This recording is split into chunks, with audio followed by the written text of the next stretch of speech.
Magandang umaga sa inyong lahat, mga mahal kong kapatid sa pananampalataya.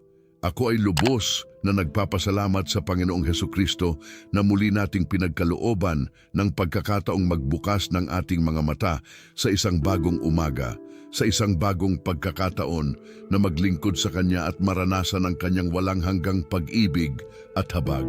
Salamat sa Diyos na hindi niya tayo pinabayaan, na hindi niya tayo kinalimutan at patuloy niya tayong binibiyayaan ng buhay, ng hininga at ng lakas upang harapin ang mga hamon ng bawat araw.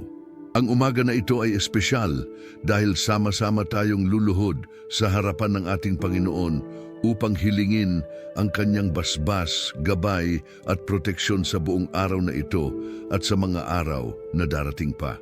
Ngayong umaga, nais kong ibahagi sa inyo ang isang napakahalagang mensahe na maaaring magbago ng inyong buhay. Opo, narinig ninyo ng tama. May 20 bagay na maaaring magbago sa inyong buhay kung taus-puso ninyong gagawin ang panalangin ito mula simula hanggang wakas. Hindi ito basta panalangin lamang, mga kapatid.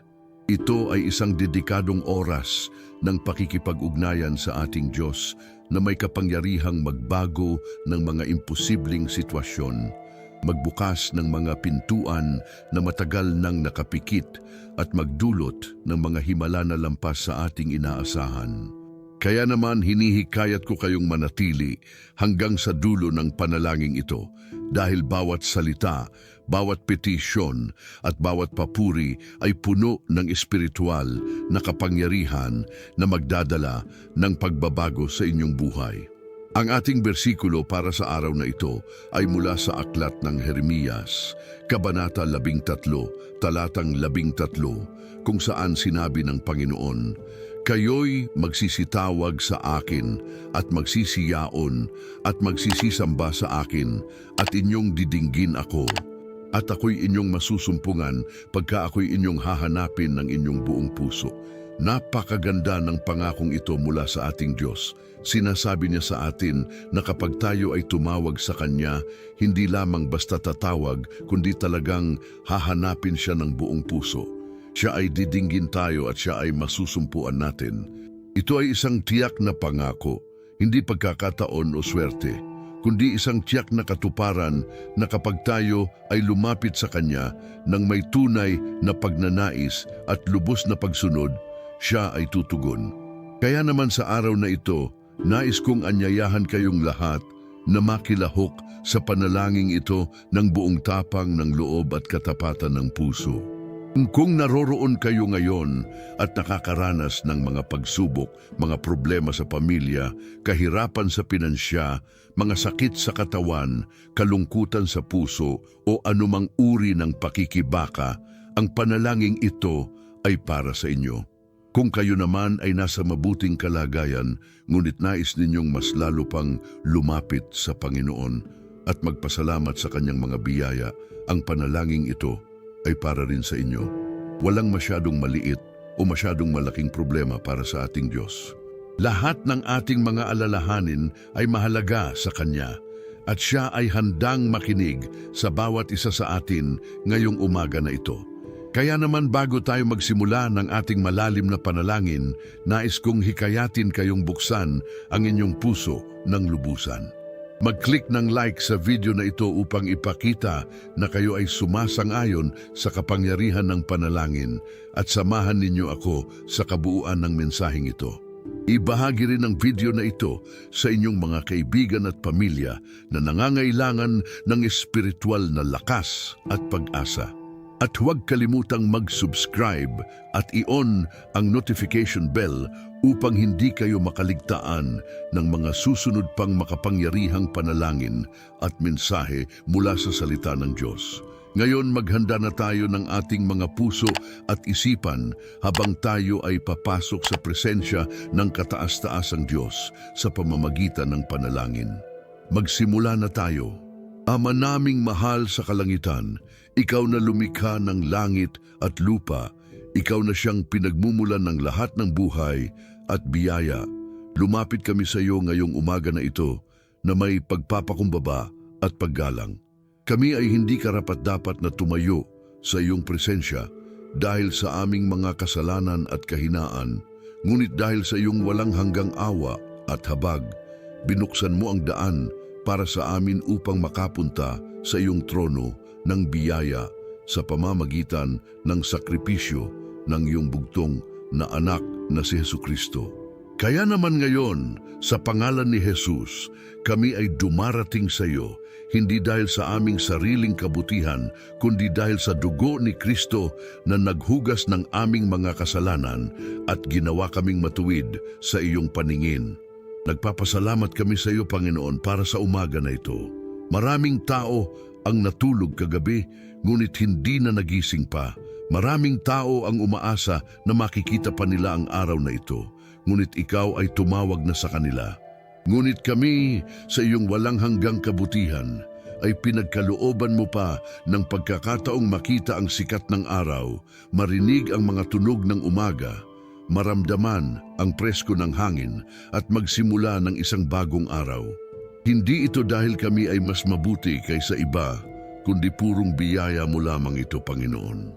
Kaya naman buong puso kaming nagpapasalamat sa iyo para sa buhay, para sa kalusugan, para sa lakas, para sa pamilya, para sa mga kaibigan, para sa trabaho, para sa pagkain, para sa tahanan, at para sa lahat ng mga biyayang material at espiritual na ipinagkaloob mo sa amin.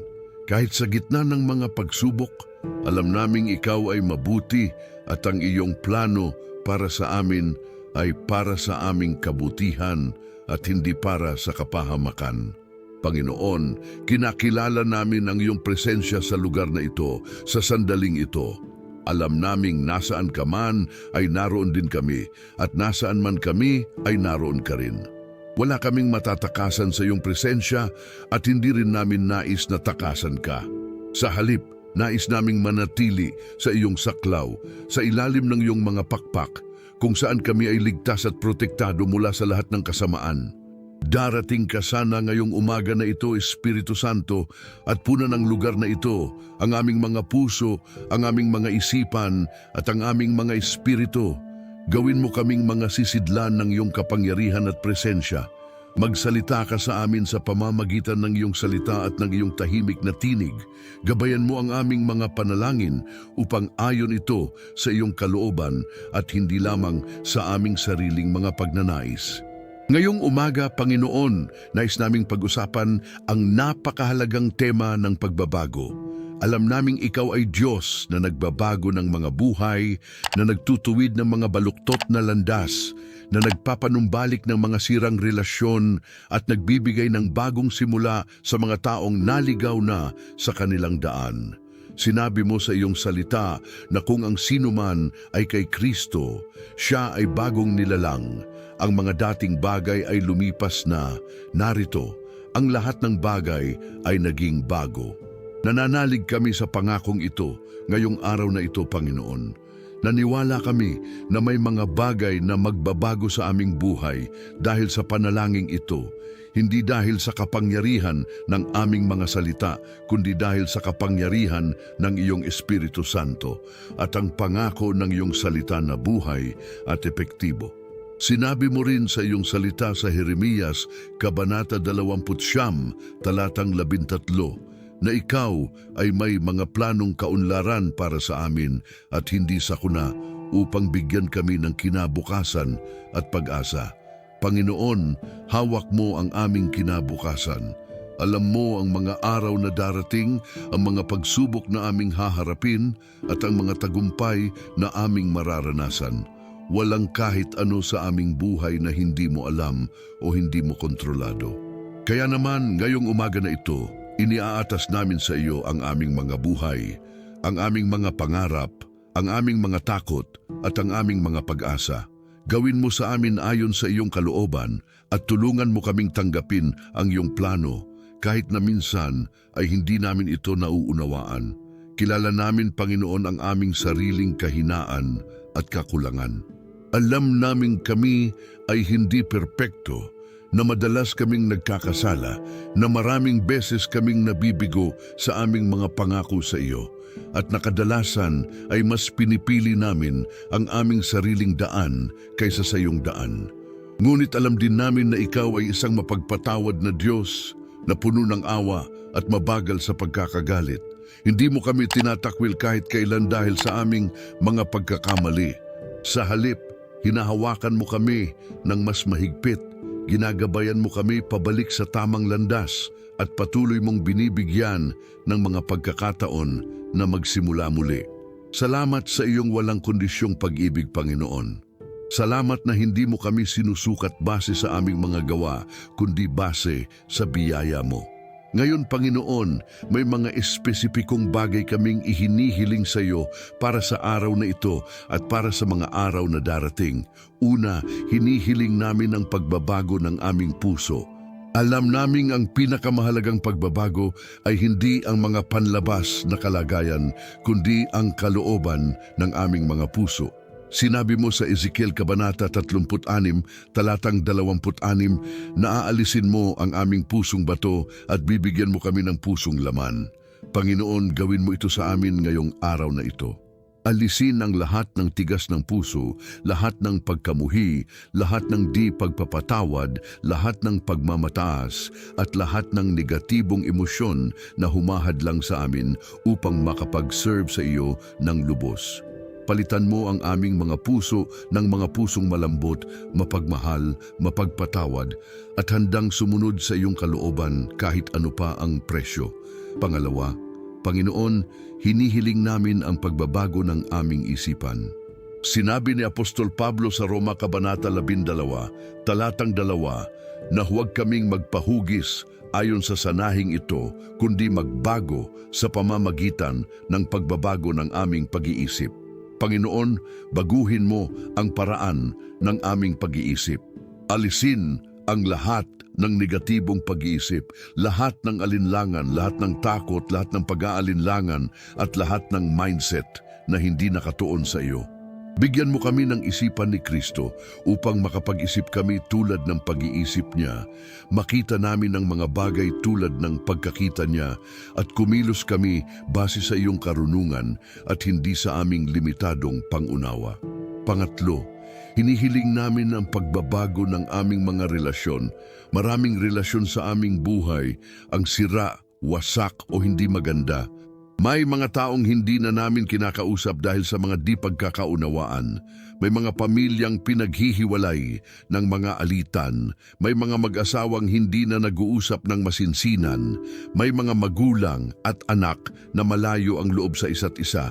Panginoon, Ikaw ay Diyos ng pagkakasundo at hindi ng pagkakagulo. Darating ka sana sa mga relasyong ito at dalhin ang iyong kapayapaan. Pagalingin mo ang mga sugatan, tulayin mo ang mga agwat at ibalik ang pagmamahal at pag-unawa sa mga taong dapat ay magmamahalan. Bigyan mo kami ng lakas na humingi ng tawad kung kami ay nagkasala at bigyan mo kami ng grace na magpatawad sa mga taong nakagawa ng masama sa amin. Pang-apat, hinihiling namin ang pagbabago sa aming kalusugan. Marami sa amin ang may mga sakit sa katawan, mga chronic illness, mga kondisyon na mahirap pagalingin, mga physical limitations na pumipigil sa amin na mabuhay ng ganap. Ngunit naniniwala kami, Panginoon, na Ikaw ay Jehovah Rapha, ang Diyos na nagpapagaling. Sinabi mo sa Exodo 15, talatang 26, na Ikaw ay ang Panginoon na nagpapagaling sa amin. Hawakan mo ngayon ang bawat taong may sakit, gumaling mo ang kanilang mga katawan, ibalik mo ang kanilang lakas, at gawing buo muli ang kanilang kalusugan. Para sa mga may sakit na hindi pa diagnosed, ipakita mo sa kanila kung ano ang dapat nilang gawin. Para sa mga nag-undergo ng treatment, bigyan mo sila ng lakas na magpatuloy at tagumpay sa proseso. Panlima, hinihiling namin ang pagbabago sa aming kabuhayan at pinansya. Marami sa amin ay nahihirapan sa pera, walang sapat na kita, maraming utang o walang trabaho. Panginoon, alam naming Ikaw ay mayamang Diyos na nagmamay-ari ng lahat ng ginto at pilak sa mundo. Hindi ka kapos, sa resources upang tustusan ang aming mga pangangailangan. Sinabi mo sa Filipos 4:19 na tutustusin mo ang lahat ng aming pangangailangan ayon sa iyong mayamang kaluwalhatian kay Kristo Jesus. Naniniwala kami sa pangakong ito. Buksan mo ang mga pintuan ng oportunidad, dalhin mo ang mga trabaho at negosyo. Bigyan mo kami ng karunungan sa pamamahala ng pera at gawing sagana ang aming mga buhay, hindi lang para sa aming sarili, kundi upang makatulong din sa iba. Pang-anim, hinihiling namin ang pagbabago sa aming espiritual na buhay. Aaminin namin, Panginoon, na madalas kaming naging malamig sa aming pananampalataya. Minsan ay hindi kami regular sa pag-attend ng church services. Minsan ay hindi kami nagbabasa ng Biblia araw-araw. Minsan ay nakakalimutan namin na manalangin. At minsan ay mas pinipili namin ang mga bagay ng mundo kaysa mga bagay ng Diyos. Patawarin mo kami, Panginoon. Pasindihin mo muli ang apoy ng aming pagmamahal sa iyo. Gawing mainit ang aming mga puso para sa iyo. Bigyan mo kami ng gutom at uhaw para sa iyong salita. Gawing consistent kami sa aming prayer life at devotional time. Tulungan mo kaming magsimulang muli at magpatuloy na lumakad ng malapit sa iyo araw-araw. Sinabi mo sa Mateo 6:33, "Datapuwa't hangarin muna ninyo ang kaharian ng Diyos at ang katuwiran niya, at ang lahat ng mga bagay na ito ay padadagdagan sa inyo." Panginoon, nais naming gawin ito ngayong araw na ito. Nais naming unahin ka sa lahat ng bagay. Hindi ang pera, hindi ang trabaho, hindi ang mga pangarap, hindi ang mga tao, kundi ikaw, Panginoon. Ikaw ang aming pangunahing priority. Ikaw ang aming pinakadakilang kayamanan. Ikaw ang dahilan ng aming pag-iral. Kaya naman, ngayong umaga na ito, iniaatas namin sa iyo ang buong araw namin. Bawat oras, bawat minuto, bawat segundo ay para sa iyo. Bawat gawa, bawat salita, bawat iniisip ay alang-alang sa iyo. Ngayon, Panginoon, nais naming manalangin para sa aming mga pamilya. Ang pamilya ay iyong binuo. Ito ay iyong design at ito ay iyong paraan upang magkaroon tayo ng love, support at community. Ngunit alam namin na maraming pamilya ngayon ay nasa krisis. May mga mag-asawang nag-aaway, may mga anak na rebelde, may mga magulang na stressed at pagod, may mga kapatid na hindi nagkakasundo. Panginoon, dumarating kami sa iyo ngayon at hinihiling ang iyong intervention sa bawat pamilya na nakikinig ngayong umaga na ito. Pagalingin mo ang mga sirang relasyon sa pamilya. Ibalik mo ang pagmamahal at respeto sa pagitan ng mag-asawa. Protektahan mo ang mga bata mula sa lahat ng panganib at kasamaan. Bigyan mo ng karunungan ang mga magulang sa pagpapalaki ng kanilang mga anak. Pag-isahin mo ang mga pamilyang pinaghihiwalay ng distansya o ng mga di pagkakaunawaan. Para sa mga mag-asawang naghihirap sa kanilang marriage, Panginoon, dalhin mo ang iyong healing touch.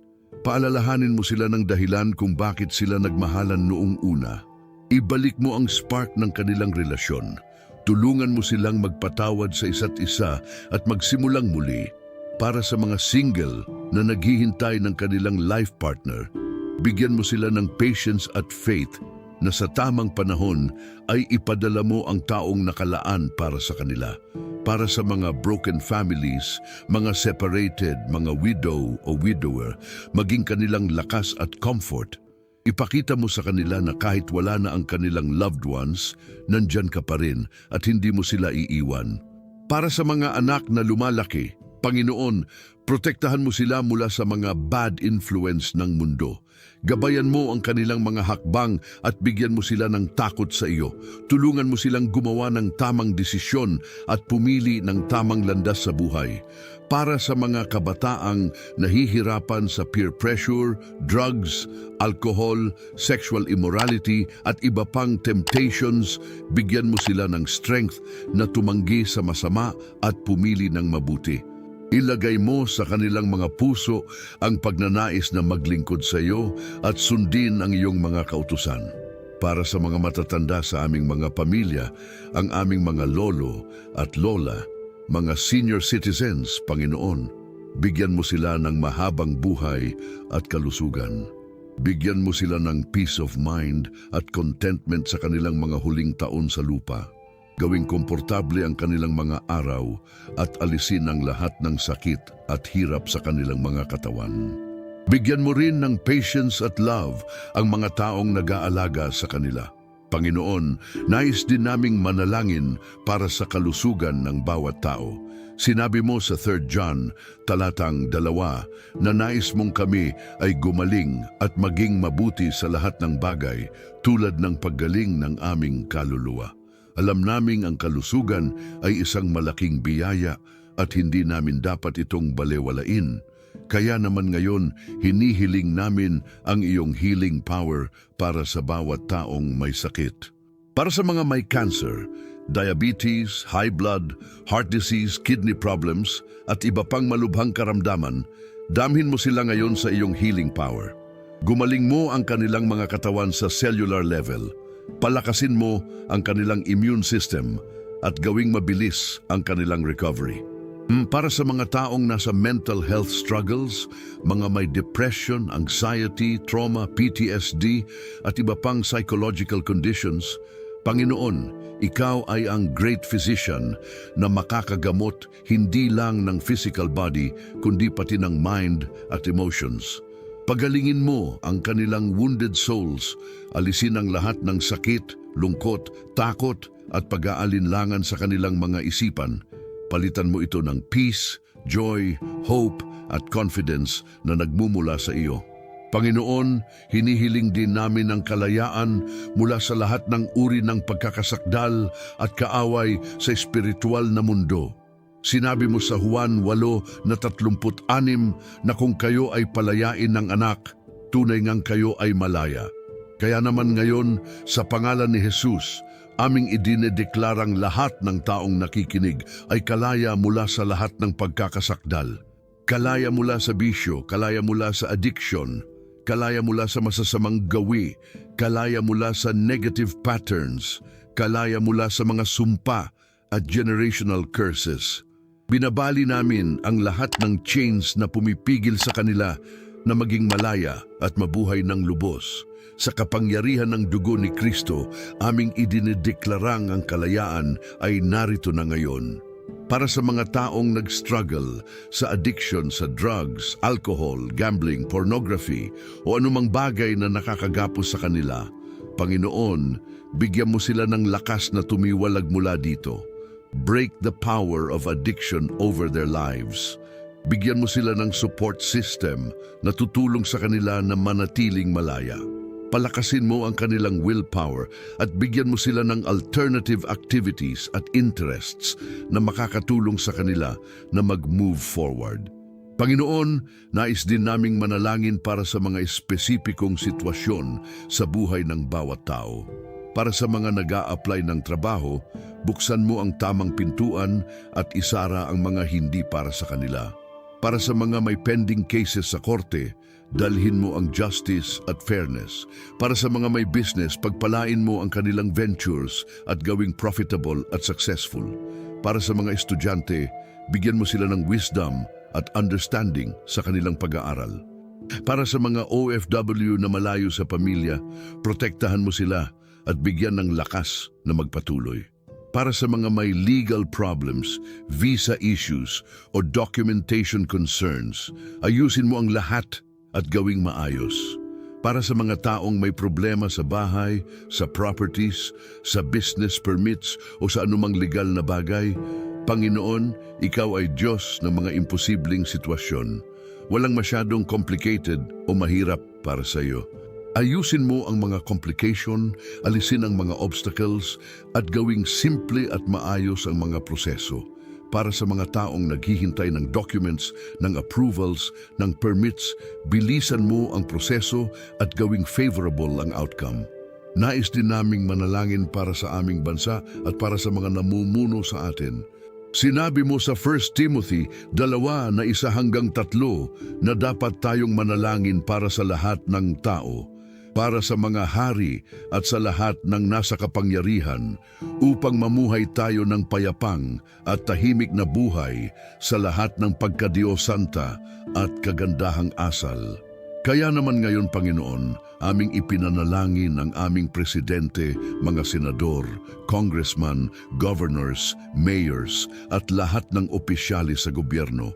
Bigyan mo sila ng karunungan sa paggawa ng mga desisyon. Gabayan mo sila na gumawa ng mga policy na makakabuti sa majority ng mga Pilipino. Alisin mo ang korupsyon sa gobyerno at ilagay ang mga taong may takot sa Diyos at tunay na pagmamahal sa bayan. Para sa aming bansa, Panginoon, hinihiling namin ang peace, progress at prosperity. Alisin mo ang violence, criminality at terrorism. Protektahan mo ang aming mga hangganan mula sa mga banta ng ibang bansa. Pagalingin mo ang economy at bigyan ng trabaho ang milyon-milyong Pilipinong walang hanapbuhay. Palakasin mo ang aming currency at gawing competitive ang aming bansa sa international market.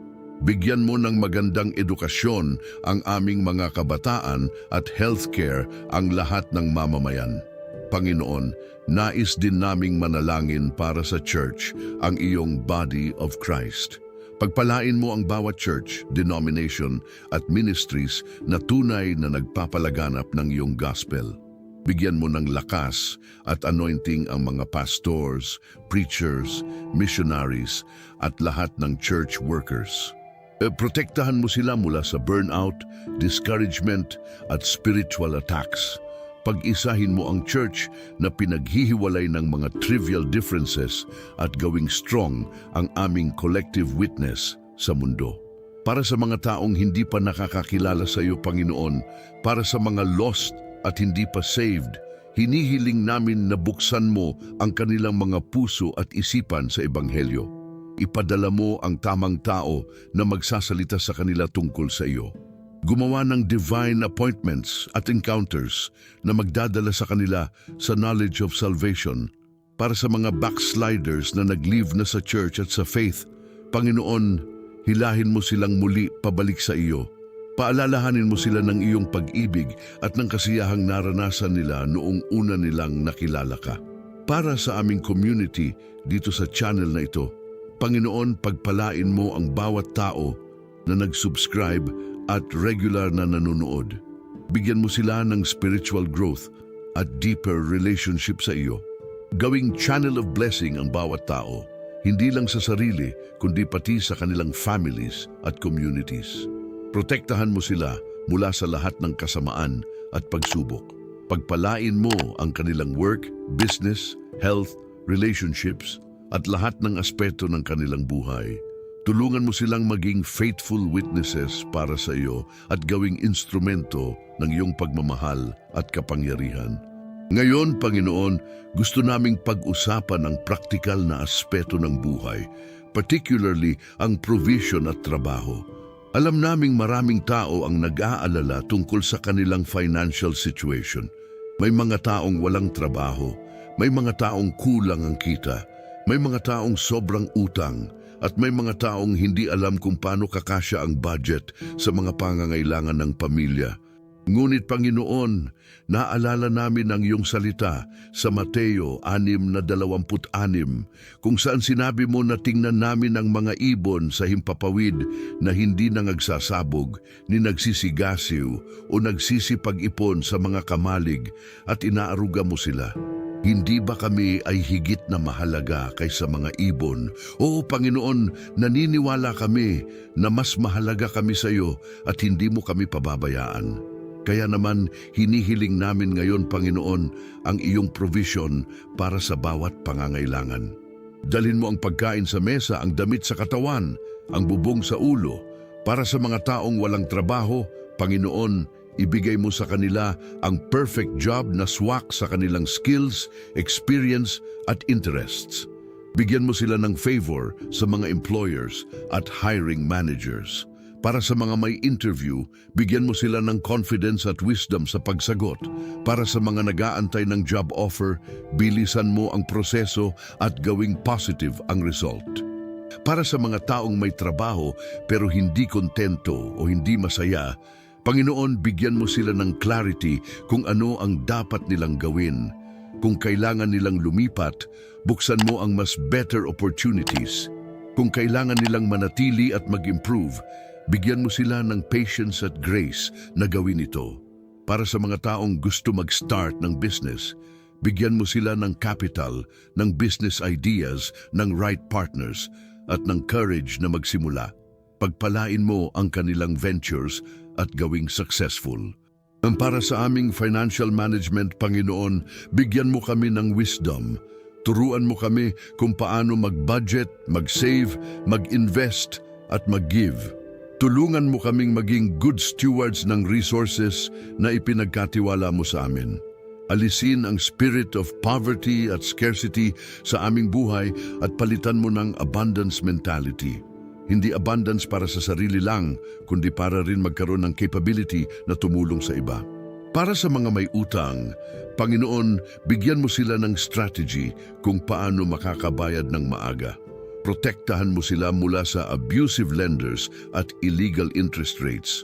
Para sa mga naghihirap dahil sa financial obligations, bigyan mo sila ng peace of mind at lakas na magpatuloy. Para sa mga walang emergency fund o savings, bigyan mo ng start at disiplina na magsimulang mag-ipon kahit maliit lang.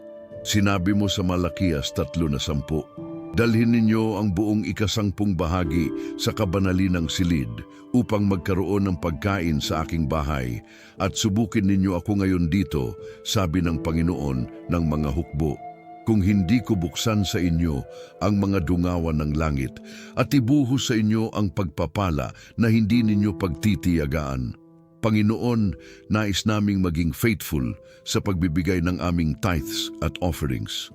Tulungan mo kaming maging cheerful givers at hindi dahil sa obligasyon, kundi dahil sa love para sa iyo at sa iyong work. At ayon sa iyong pangako, buksan mo ang windows of heaven at buhusan mo kami ng blessings na hindi namin kayang tanggapin.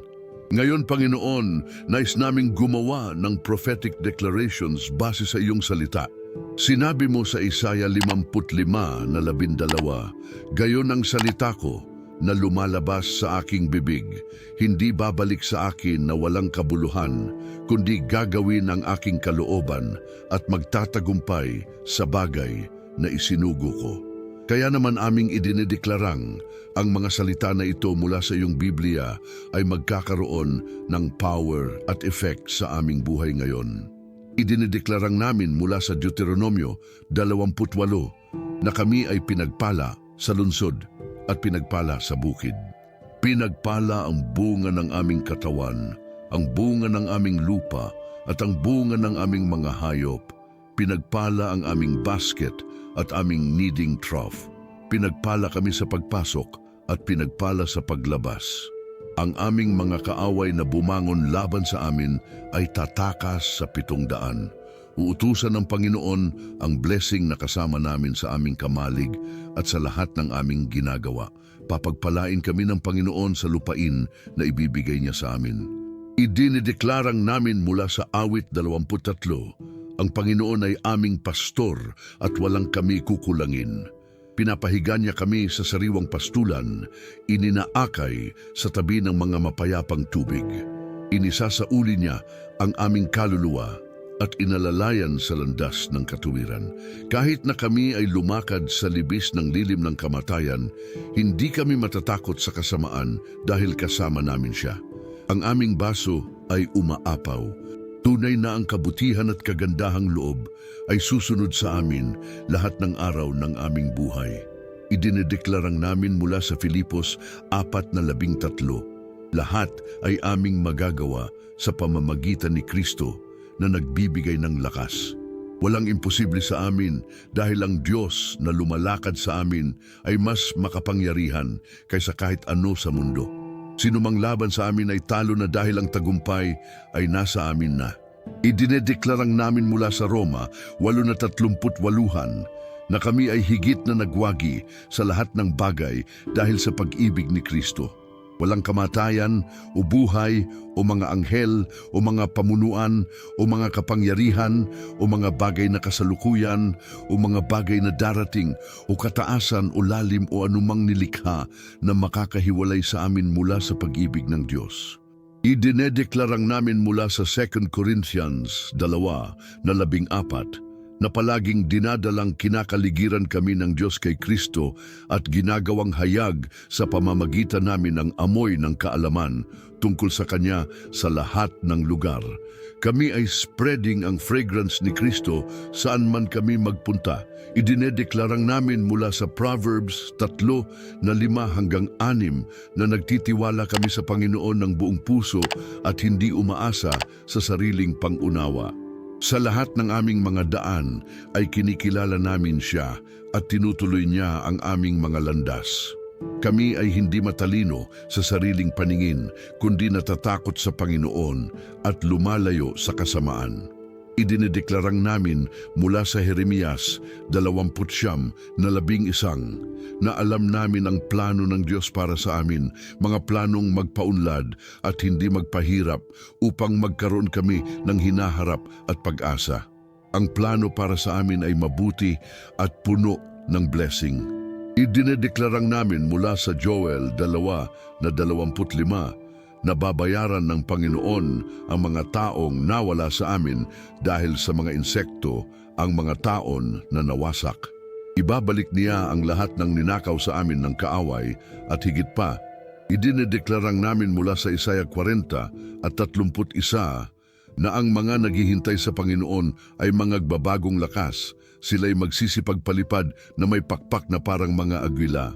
Sila'y magsisitakbo at hindi mapapagod. Sila'y maglalakad at hindi manglulupaypay. Idinedeklarang namin mula sa Psalm 113 na kahit ang Panginoon ay humanda ng dulang para sa amin sa harap ng aming mga kaaway. Pinahiran niya ng langis ang aming ulo at ang aming baso ay umaapaw. Panginoon, aming idinedeklarang kami ay ulo at hindi buntot. Kami ay nasa itaas at hindi sa ilalim. Kami ay lenders at hindi borrowers. Kami ay blessed at hindi cursed. Kami ay victorious at hindi victims. Kami ay overcomers at hindi overcome. Kami ay healthy at hindi sick. Kami ay prosperous at hindi poor. Kami ay loved at hindi rejected. Kami ay accepted at hindi condemned. Kami ay righteous sa pamamagitan ng dugo ni Kristo at hindi dahil sa aming sariling gawa. Idinedeklarang namin na ang araw na ito ay special day. Isang araw ng breakthrough, isang araw ng miracles, isang araw ng divine intervention. May mangyayari ngayong araw na ito na magbabago ng trajectory ng aming buhay. May tatanggapin kaming tawag o email o message na matagal nang hinihintay. May makikilala kaming tao na magiging instrumento ng aming blessing. May ideyang papasukin sa aming isipan na magiging business o project na successful. May healing na mangyayari sa aming katawan. May restorasyon na mangyayari sa aming relationships. May financial blessing na darating mula sa hindi inaasahang source. Idinedeklarang namin na kami ay children ng Diyos, heirs ng Diyos, at joint heirs kasama ni Kristo. Ang lahat ng pangako ng Diyos ay para sa amin. Ang lahat ng blessing ni Abraham ay para sa amin. Ang lahat ng protection ng Diyos ay nakapaligid sa amin. Ang lahat ng power ng Holy Spirit ay available sa amin. Hindi kami basta ordinary people. Kami ay royal priesthood, holy nation, peculiar people. Kami ay chosen generation na set apart para sa special purpose. Salamat Panginoon sa lahat ng declarations na ito na ngayon ay nakaset na sa spiritual realm at manifestation na lang ang hinihintay sa physical realm. Naniniwala kami na kung ano ang aming sinabi sa faith ay yun ang mangyayari dahil sinabi mo na sa Mark 11:23 na kung ang sinuman ay magsabi sa bundok na lumipad ka at magtapon sa dagat at hindi mag-aalinlangan sa kanyang puso kundi maniniwala na mangyayari ang sinasabi niya, magkakaroon nga ng kanyang mga sinasabi. Ngayon, Panginoon, sa closing ng aming panalangin, nais naming magpasalamat sa iyo ng sobra-sobra. Salamat sa pagkakataong ito na makausap ka, makilala ka ng mas malalim at makarinig ng iyong salita. Salamat sa panalangin ito na naging daan upang lumalapit kami sa iyo ng mas intimate at personal. Salamat sa bawat taong nakikinig at kasama namin sa panalangin ito. Pagpalain mo sila ng labis-labis at ipakita mo sa kanila na ang time na ginugol nila sa pakinig ay worthwhile at may eternal value. Ikinukonsagra namin sa iyo, Panginoon, ang mga oras na darating sa araw na ito. Mula ngayon hanggang sa kami ay mahiga mamaya ng gabi, naway maging present ka sa bawat momento. Sa aming pagkain, sa aming work, sa aming pag-uusap sa ibang tao, sa aming commute, sa aming tasks at responsibilities, naway naroon ka. Gawing productive ang aming mga oras, gawing meaningful ang aming conversations, at gawing fruitful ang aming efforts. Kung may mga unexpected events na mangyari, tulungan mo kaming mag-respond ng tama at ayon sa iyong kalooban. Protektahan mo kami sa lahat ng accidents, dangers at kapahamakan. Ilagay mo ang iyong mga anghel sa aming paligid upang bantayan kami sa lahat ng aming daan. Kung may plano ang kaaway laban sa amin, sirain mo ito at palitan ng iyong mas magandang plano. Kung may mga taong may masamang intensyon sa amin, baguhin mo ang kanilang puso o ilayo mo sila sa aming landas. Hinihiling din namin, Panginoon, na patuloy kaming gabayan sa mga desisyon na gagawin namin ngayong araw. May mga pagpipilian kaming haharapin, may mga tanong na need naming sagutin, may mga situations na need naming i-navigate. Bigyan mo kami ng discernment at wisdom. Ipakita mo sa amin ang tamang daan at bigyan ng lakas na sundin ito kahit hindi madali. Inuulit namin ang aming commitment sa iyo ngayong umaga na ito. Nangangako kaming maglingkod sa iyo ng tapat, sundin ang iyong mga utos at mabuhay ng ayon sa iyong kalooban. Hindi ito madali, alam namin, dahil maraming temptations at distractions sa mundo. Ngunit sa iyong grace at power ng Holy Spirit, naniniwala kaming kaya namin. Tulungan mo kaming maging faithful at obedient, hindi dahil sa takot sa punishment, kundi dahil sa love para sa iyo. Panginoon, bless everyone na nakinig sa panalangin ito. Pagpalain ang kanilang buhay, kanilang pamilya, kanilang trabaho, kanilang health, kanilang finances, kanilang relationships, at lahat ng aspeto ng kanilang existence. Gawing channel of blessing ang bawat isa upang hindi lang sila ay magkaroon ng comfortable life, kundi marami ring iba pang tao ang matulungan at mabless. Ang lahat ng ito ay aming ihinihiling at ipinanalangin sa makapangyarihang pangalan ng aming Panginoong Hesukristo, ang Alpha at Omega, ang simula at ang wakas, ang Hari ng mga hari at Panginoon ng mga Panginoon. Sa Kanya ang kapangyarihan at kaluwalhatian magpakailanman. Amen at Amen. Mga kapatid, maraming salamat sa inyong pakikinig sa buong panalangin na ito. Sana ay nakaramdam kayo ng presensya ng Diyos habang tayo ay magkakasamang nanalangin. Huwag kayong mag-atubiling mag-comment sa ibaba kung paano kayo na-bless ng panalangin ito o kung may testimony kayong nais ibahagi.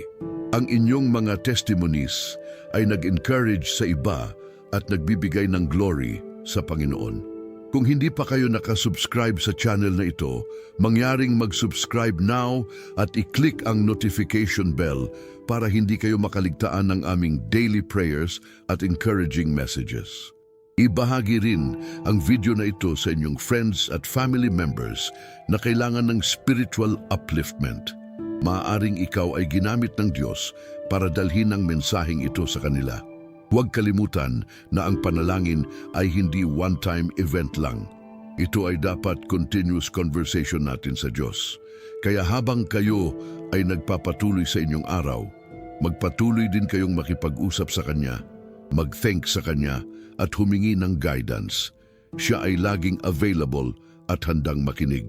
Pagpalain kayo ng Panginoon at ingatan sa araw na ito at sa lahat ng mga araw na darating pa. Ang kanyang mukha ay sumilay sa inyo at magbigay ng kapayapaan. Ang kanyang presensya ay sumainyo palagi at ang kanyang pag-ibig ay magpuno sa inyong mga puso. Sa pangalan ni Jesus, Amen.